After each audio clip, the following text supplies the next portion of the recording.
it simply reuses the current process, empties it of its code, and populates it with the code of grep, and then starts executing from the first instruction. So it's like exec takes over the current process, empties it, and puts another brain in it, if you want. That's why I'm saying it's parasitic.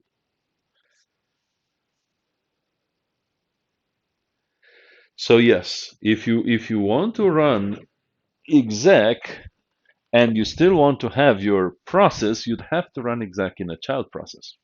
Because in this case, when you run exec, this whole code disappears and it's replaced by the code of grep. Hence, this never really gets printed. That's why you don't see it. The code is overwritten.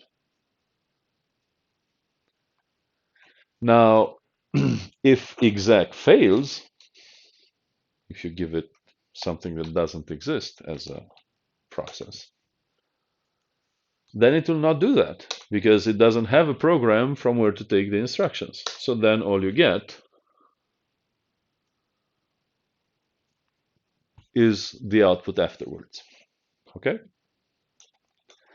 So keep this in mind about exec. As soon as you called it, your code is gone and it's replaced by the code of the program you're calling. So let's see how you would actually use exec. Some of the people suggested it already.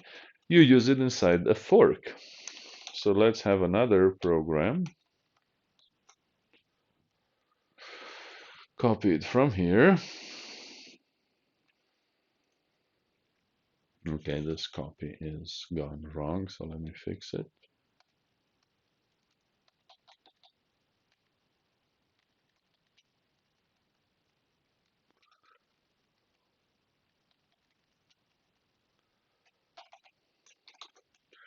Okay, I'm gonna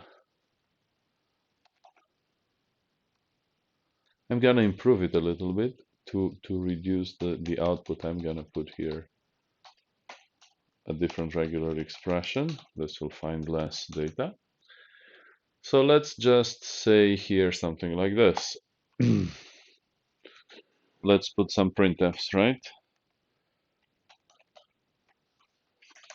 Printf child before exec.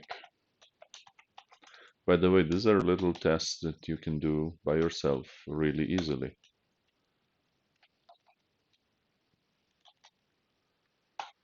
Child after exec.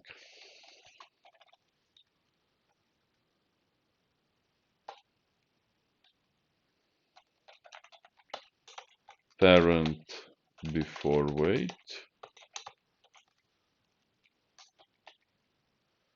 And parent after wait. Right? So what do? We create a child process. In the child process, we do an exec. And the parent, who doesn't enter this piece of code, just waits for the child process to finish. Okay, so let's compile.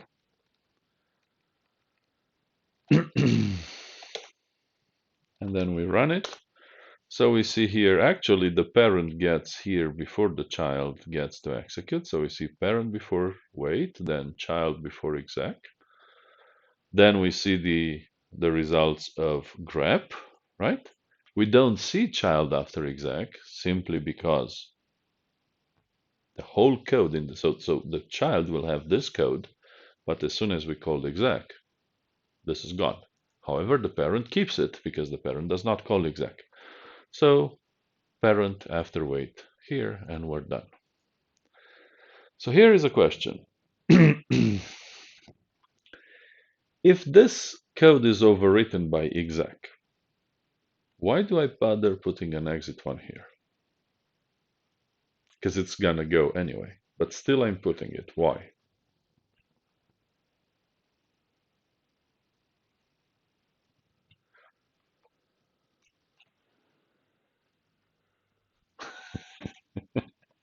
All right, that's funny.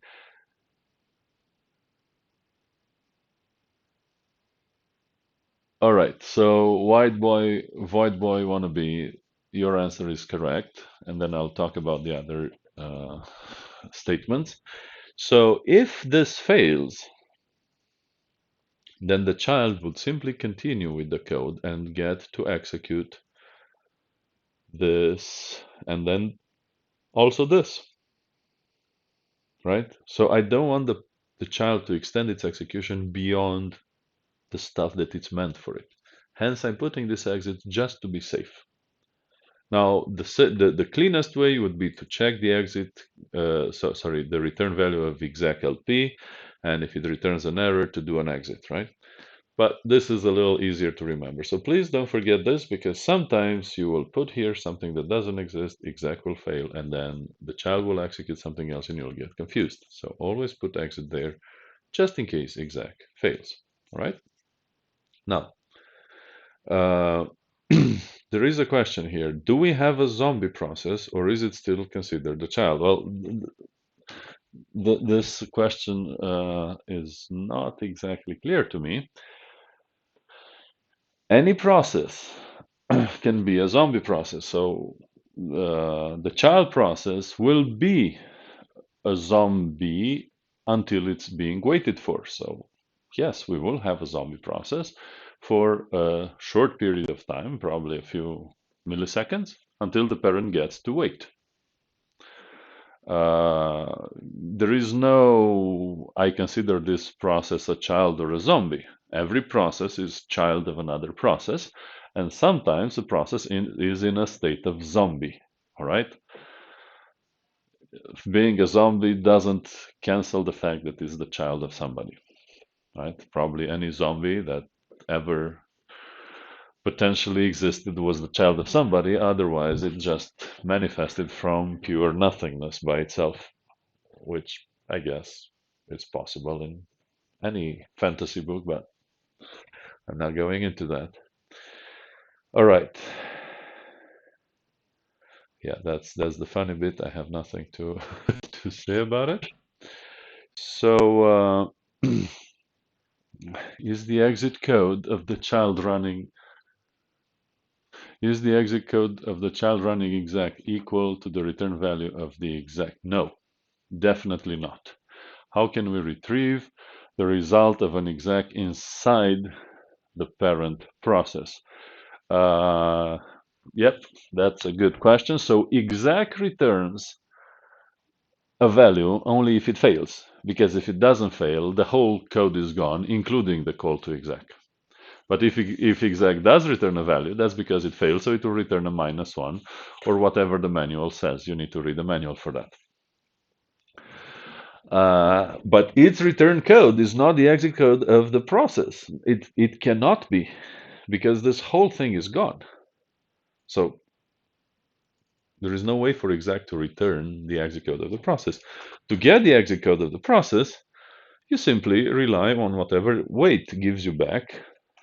In this case, we actually ignore it, so it doesn't. But I'm talking about this and this. So that's how you get the exit code of the child process. All right. So I just want to this is where I'm stopping today. I just want to tell you that whenever I run a command here, bash executes this exact thing. So bash is reading standard input from me.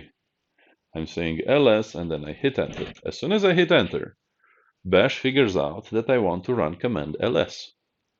So it forks and it execs ls, ls, null, no parameters.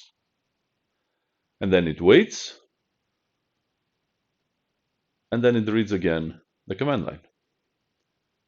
In other words, as soon as I hit enter and bash forks, I will have two bashes in memory. So bash creates a copy of itself. But that copy is overwritten instantly by the code of the command I'm running, in this case, ls. And bash waits for that to finish and then moves on. So this is the exact mechanism that bash uses. Okay, I have another question here. What happens to the memory within the exec when an exec runs? To the memory. Well, whatever memory issues you may have had in the child process, it's gonna be gone because the whole thing is gonna be overwritten by the other program. So anything, all the memory of the previous of the process running execlp will be overwritten. However, there are a few things in the process information that are kept. You'll see about those later. Is exec the best way to get rid of memory leaks? I guess, I mean, it's like using an atomic bomb to get rid of mosquitoes. Not really. Better use a spray and still be alive. So it's funny. The question is actually funny. All right, we have a few more minutes. If you guys have questions, go ahead.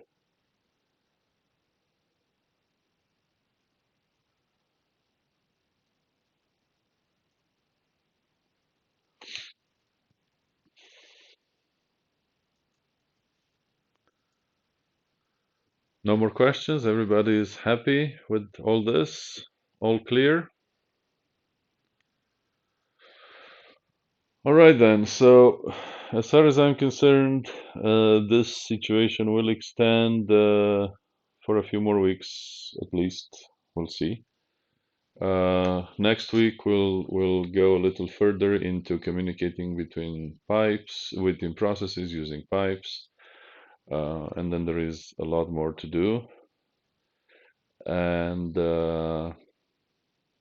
until then, stay home, stay bored but safe. Study, because if this goes longer, and it will probably will, we're going to try to do the tests in this fashion somehow remotely. We're going to think about it this week and weekend, and we'll let you know about how we're thinking to do this. So I would like you to be prepared when those tests come in. Hence, don't just watch my streaming, but also exercise all these things by yourself. Any news about the tests? Not yet. We need to figure out how to do them. All right, guys. If there are no more questions, I will stop the lecture here. Enjoy the rest of the day, and we'll hear each other next week. Bye bye.